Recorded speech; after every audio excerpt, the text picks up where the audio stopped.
Hello, it's really a pleasure to be here, and I want to thank the Association for Glycogen Storage Diseases in the UK for this opportunity to share our work. I'm Kris Saha. I'm a professor at the University of Wisconsin-Madison in the United States.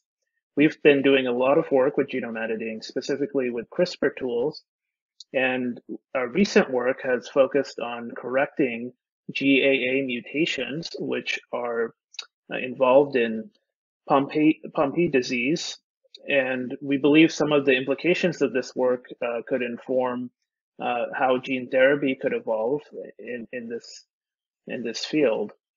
So this year, CRISPR won the Nobel Prize in chemistry, and you can see the scissors in this image that's taken from that press release. Our work thus far has focused on gene-based therapies, both in terms of injectable gene therapies like Luxturna and Zolgensma are recent products that have been approved in the US and in the EU, as well as viral gene-modified cell therapies. These CAR T cell products have also been approved in the last 3 to 4 years. And this is remarkable progress. And the industry has started to focus on additional diseases, specifically Pompe disease or GSD2. I want to start with a short introduction to this disease, and this is taken from the American Society for Gene and Cell Therapy, their patient resources, which I highly recommend. So GAA is this enzyme that you see here that's encoded in the genes within our cells. So patients with Pompe disease have problems, mutations in their maternal and paternal copies of their gene. And inside the cell, what these genes encode for are these green enzymes in this cartoon that end up breaking down the white bubbles that are glycogen. This happens in a compartment of the cell called the lysosome. And the lysosome is a very important compartment. It helps recycle waste and also provide energy for a lot of cellular function. So unfortunately, in individuals with Pompe disease, this enzyme does not work, and you have a buildup of waste in these lysosomes within cells. And eventually, this leads to tissue dysfunction, as you see the heart, lungs being affected, and issues with maintaining weight. Fortunately, there's a therapy that's been developed for Pompe patients. Unfortunately, it varies, and it requires lifelong administration of this enzyme that could be injected into the body every 2 weeks. So gene therapy potentially is a single dose of a gene that would provide the functional copy of GAA, and that's shown in this cartoon as green on the right. And this gene product could circulate throughout the body, get into lysosomes, and destroy glycogen, break it down at appropriate levels. So gene therapy would be packaged inside a viral vector that's represented as a hexagon here. This viral vector has the viral components largely deleted, as such that it can travel into the nucleus of these cells and produce this enzyme that could be loaded into lysosomes to break up these glycogen to glucose to provide the proper amounts of energy to these cells. So gene editing is a strategy that doesn't add additional copies, but rather changes directly the DNA code within the cells.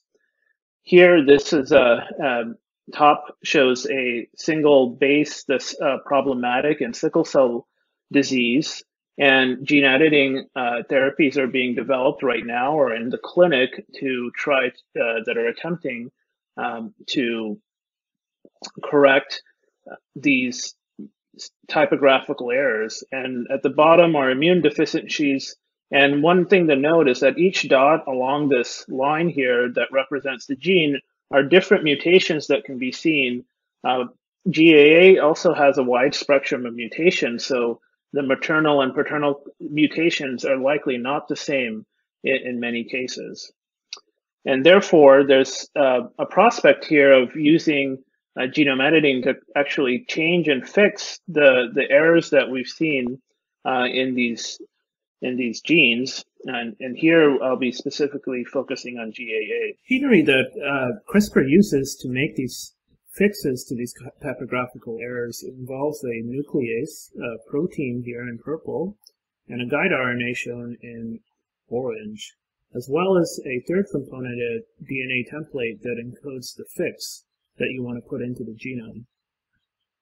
So the system is that this guide RNA complexes with the protein, and the sequence on the RNA is specific to the mutation here shown in red. Once the genome is unwound and there's a check essentially of the RNA sequence against the DNA sequence, there's a cut of the host genome, and the DNA repair machinery within cells recognizes the break and utilizes this template to write in the bases that you want at that location in the genome. In this case, it would encode the correct bases to fix the GAA gene. Again, this is all happening inside the nucleus once you deliver this Cas9 and guide complex along with the DNA repair template.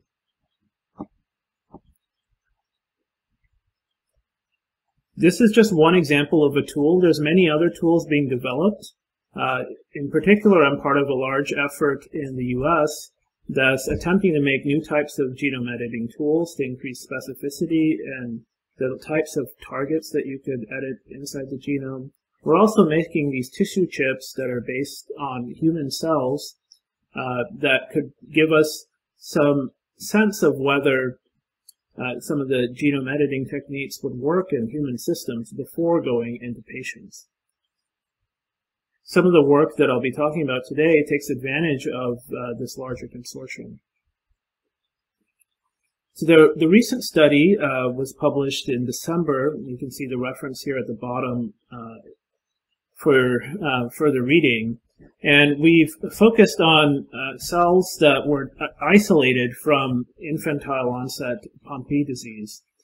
The boxes here indicate that two different spots in the GAA locus had mutations. One upstream in the earlier spot here as the solid boxes. Red would indicate a mutation. And here is the second spot in the gene, and in this copy, allele 1, it has a mutation. What we do then is take some skin or blood from the infant, a small bit that then we can generate human cell lines from, and we can test our editing strategies and do gene correction there. We get a sense of what happens within a human cell from doing this genome editing. What we also do is we've developed a computational model in silico or inside the computer that can simulate millions of types of strategies that you would eventually try to test in the clinic. This way, we're taking into account the growth and delivery bottlenecks that you may see in clinical practice. Once we have a sense of that, that can inform what actual dosing and formulation you would want to do in your clinical trials, and eventually, hopefully, in an approved product. So that's the outline of the study that we've done, and I want to share some of the findings from that. And one of the important notes about recessive disorders like Pompe is that you have these usually two different mutations that you see in patients. These are different spots within the same gene. So some of the key questions that we looked at in this example was, how many mutations should we try to target? Should we try to target the mutation from the father only, from the mother only, or should we try to target both? What would happen if we tried to target both? Would we get double the rescue or double the therapeutic efficacy? Secondly, how should we dose? Would it be better to dose early in life when the infant is growing? Does it matter if we do subsequent doses after the first dose? And lastly, there's a number of different editors that have been developed now in the field. Which of these may be best, and are there therapeutic windows in which we can apply a dose for one editor that may be perhaps not efficacious in another? How do we compare these types of different strategies?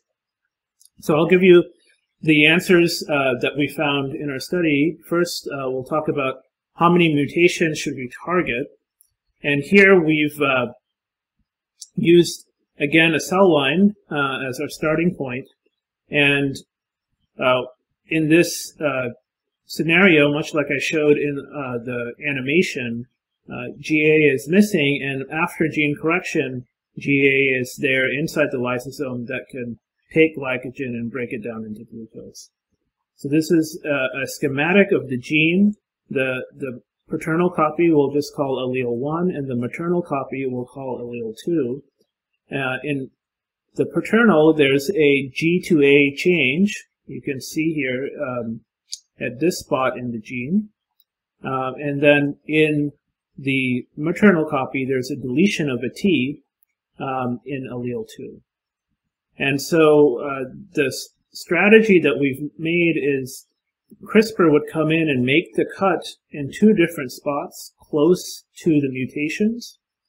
And the DNA template that we provide inside the cell, as you can recall from that animation, is this single-strand oligonucleotide that encodes the A to G switch and inserts the T that's missing in the other allele. So one of the big questions, and we spent years trying to figure this out, was could we do both inside the same cell? And the short answer is yes. And we can also systematically only fix one of these mutations in a cell, the other in a cell, and also have the unedited cell line as a comparison. And we also tried this for a number of different mutations that have been seen in patients. So we had 4 different cell lines that had different various mutations. They're shown here as which amino acid has been changed.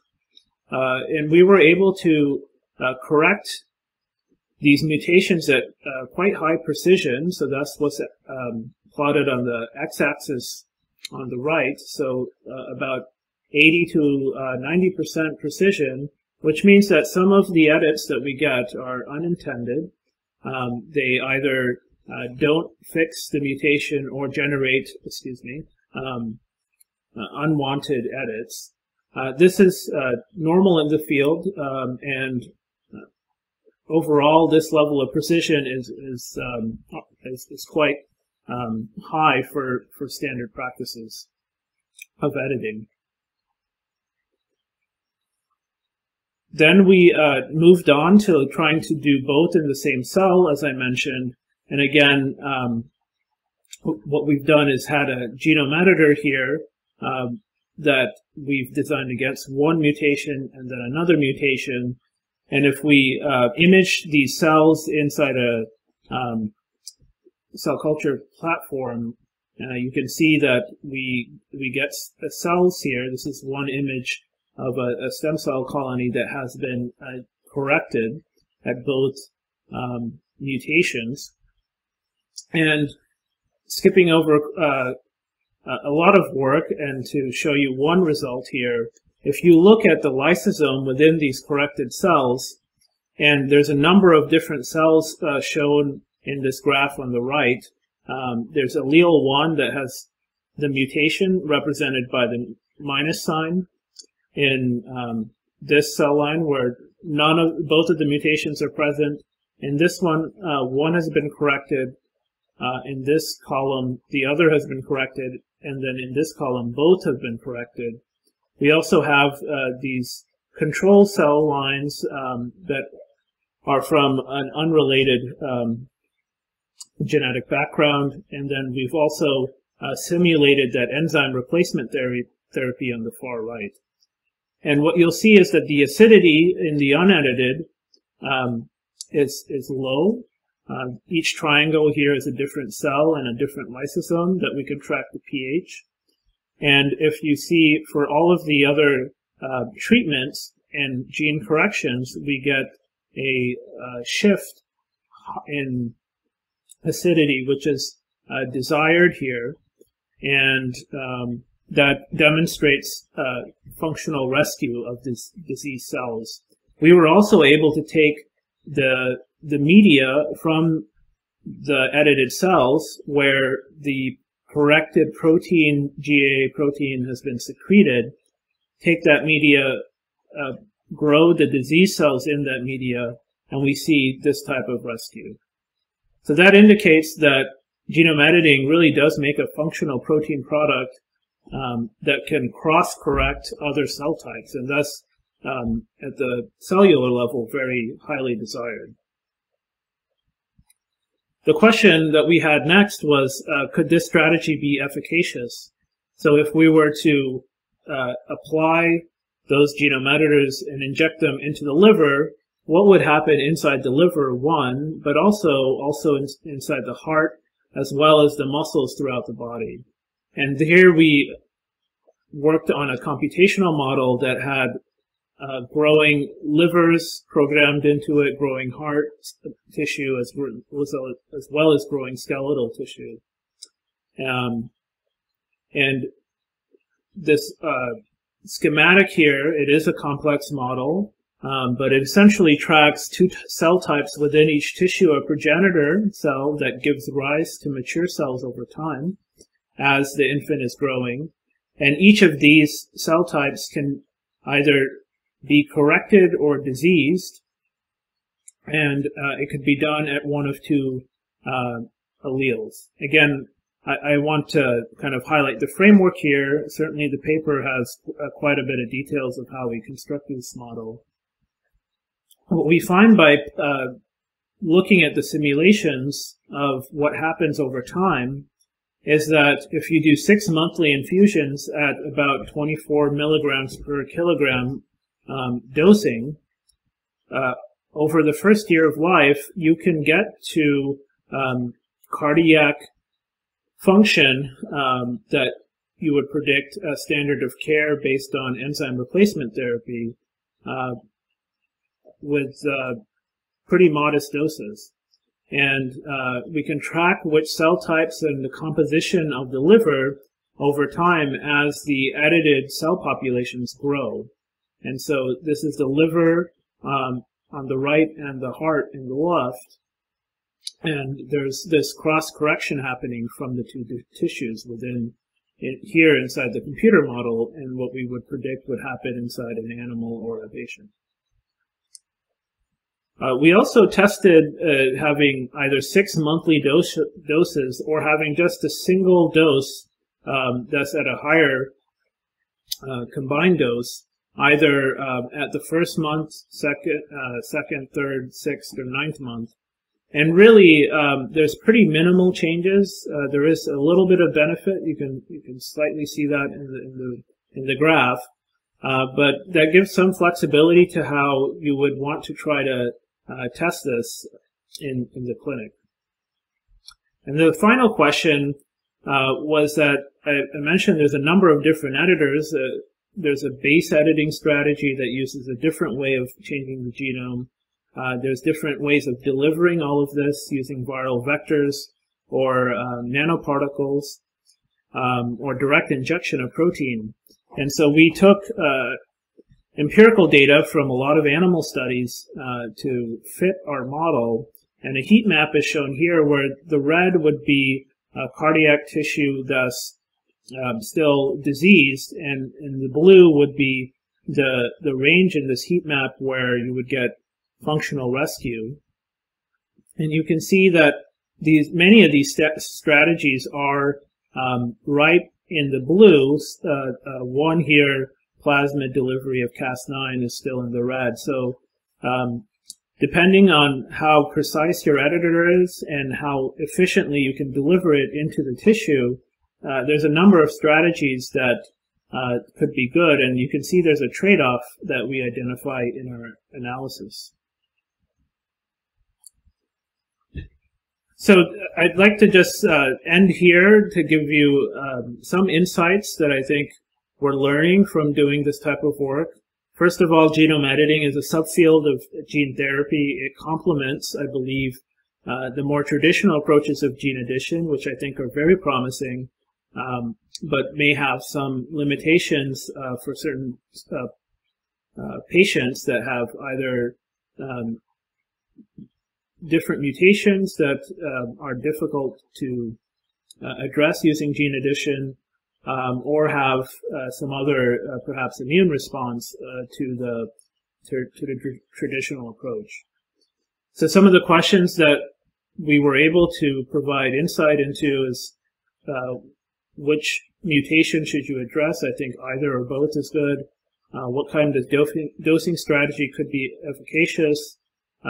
We had about 20 to 30 milligram per kilogram dose that, if you target the liver during the first year, seems to be a good place to start. And there's many strategies that could be efficacious. These last two questions I didn't talk about, but I think they're important to know, is what are some of the advantages of doing gene editing? We did some detailed work in the paper that showed that the gene expression level is similar to what you would get from a native locus, so not from overexpressing or adding too much of the gene. And the protein processing is intact. And really the benefit of genome editing is you really need a one-time change that should persist at the genetic level throughout the patient's lifetime. And lastly, certainly very important question for the patient community, who should take part in these trials. I think we've done some studies where we've compared gene addition to gene editing, and certainly the gene addition strategies could be a frontline option, and only those that are poor candidates for gene addition could perhaps go into a genome editing approach. So CRIM-negative patients, for instance, could be one population that may have be included in the first trials. And I'll stop here. I want to direct anyone who's interested in reading more to these wonderful resources, first by the American Society for Cell and Gene Therapy. Some of the videos that I showed have been developed by them, as well as the Somatic Cell Genome Editing Consortium. They are rapidly developing new strategies that could be useful not only for Pompe, but for many other storage disorders. There's some commentary here and analysis of how to do the clinical trials, and the paper here is at the bottom with some links to summaries and press releases.